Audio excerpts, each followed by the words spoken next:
Good morning dear students. आप लोगों के बेटे एग्ज़ाम कैसे गए? आई होप सबके एग्ज़ाम अच्छे गए होंगे। आपको रिज़ल्ट मिल जाएगा आपका बहुत जल्दी। Welcome back after the first term mid term exam. Now we will going to start our history's last chapter number 15, India marches ahead. हमने बेटे इससे पहले जो है वो चैप्टर 11 किया, चैप्टर 14 किया। चैप्टर 11 में हमने देखा फर्स्ट वार ऑफ इंडिपेंडेंस, लोग जो है वो आज़ादी के लिए कैसे उन्होंने जो है वो संघर्ष शुरू किया था।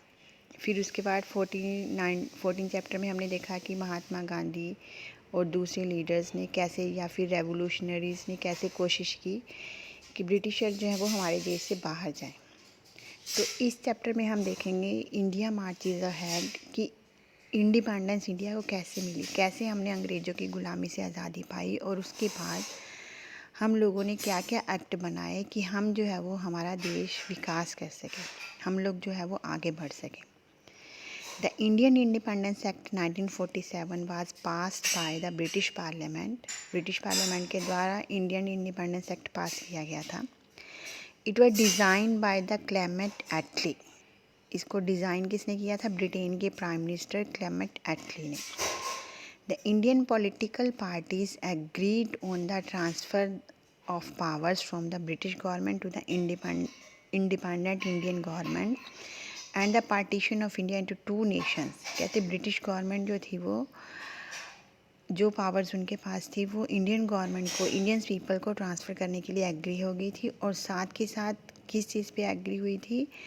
इंडिया के पार्टीशन के ऊपर। इंडिया को पार्टीशन किया गया किसमें? इंडिया एंड पाकिस्तान, भारत और पाकिस्तान में। The Indian independence act 1947 was based on the Mountbatten plan. इसको बेटे 1 मार्क्स का आपको क्वेश्चन आ जाता है। अदर नेम क्या है इंडियन इंडिपेंडेंस एक्ट का? The what is Mountbatten plan? क्या है माउंटबेटन प्लान? क्या है इंडियन इंडिपेंडेंस एक्ट ऑफ 1947? बाकी इसके मेन फीचर्स हम देखेंगे। इंडियन इंडिपेंडेंट एक्ट के मेन फीचर्स क्या थे मेन फीचर्स इसके इंडियन इंडिपेंडेंस एक्ट के? फर्स्ट फीचर था इसका, the British rule over India would and with immediate effect. जो ब्रिटिशर्स का जो रूल था वो एकदम से ख़त्म हो गया था भारत में। And independent dominion of India was made including the United Provinces under the British like Madras Presidency, Karnataka, East Punjab, West Bengal, Assam. कहते जो इंडियन डोमिनियन थे भारत में, जो राजाओं के राज थे या जो डोमिनियन स्टेट्स थी यूनाइटेड प्रोविंसेस के अंडर जो थी वो, जैसे मद्रास प्रेसिडेंसी थी, या कर्नाटक ईस्ट थी, पंजाब थे, वेस्ट बंगाल थे, ये सारे जो थे वो इंडिपेंडेंट डोमिनियन बन गए थे। पहले ये यूनाइटेड प्रोविंसेस के अंडर थी। और थर्ड है हमारा बेटे the West Punjab, North West Frontier Provinces and Sindh and East Bengal would go to Pakistan. हमने जो पार्टीशन ऑफ बंगाल में भी देखा था ना कि बंगाल का उन्होंने पार्टीशन किया था, तो उसका जो पार्ट था ईस्ट बंगाल जो था, और जो वेस्ट पंजाब का जो वेस्ट वाला हिस्सा था, नॉर्थ वेस्ट फ्रंटियर प्रोविंसेस जो थी, जो सिंध जो थी, ये सब पाकिस्तान में चले गए थे। हमने ऊपर देखा ना कि इंडिया को उन्होंने 2 हिस्सों में डिवाइड कर दिया था, India and Pakistan. The princely states were given the freedom to declare with dominion to join. जितनी भी प्रिंसली स्टेट्स थी सबको फ्रीडम मिल गई थी, वो किसी भी डोमिनियन को ज्वाइन कर सकती हैं, चाहे वो इंडिया को ज्वाइन करे चाहे वो पाकिस्तान को ज्वाइन करे। जितने भी रजवाड़े थे, जितने भी प्रिंसली स्टेट्स थी उस समय इंडिया में, the dominion of India and Pakistan were granted complete freedom and they become member of the British Commonwealth. जो हमारे डोमिनियन ऑफ इंडिया और पाकिस्तान, इनको पूरी आज़ादी दे दी गई थी कि वो पूरी तरह से फ्री हैं किसका मेंबर बनने के लिए? ब्रिटिश कॉमनवेल्थ का। इसमें देखो बेटे डू में दिया हुआ है।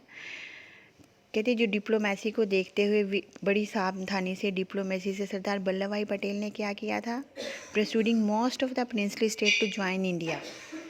500 से 532 से भी अबव स्टेट्स थी जिनको सरदार वल्लभ भाई पटेल ने जो था वो इंडिया में मिला लिया था। लास्ट टॉपिक में हमने देखा ना डोमिनियन स्टेट्स जो उनको लास्ट से ऊपर वाले में कि जो प्रिंसली स्टेट्स उनको फ्रीडम दे दी कि चाहे वो इंडिया में मिले चाहे पाकिस्तान में। तो उस समय सरदार वल्लभ भाई पटेल ने जो थी इतनी सारी स्टेट्स को इंडिया में मिला लिया था।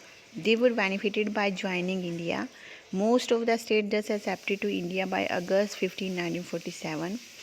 एक्सेप्ट द स्टेट्स ऑफ, कौन कौन सी स्टेट्स थी जो नहीं मिली थी बेटे?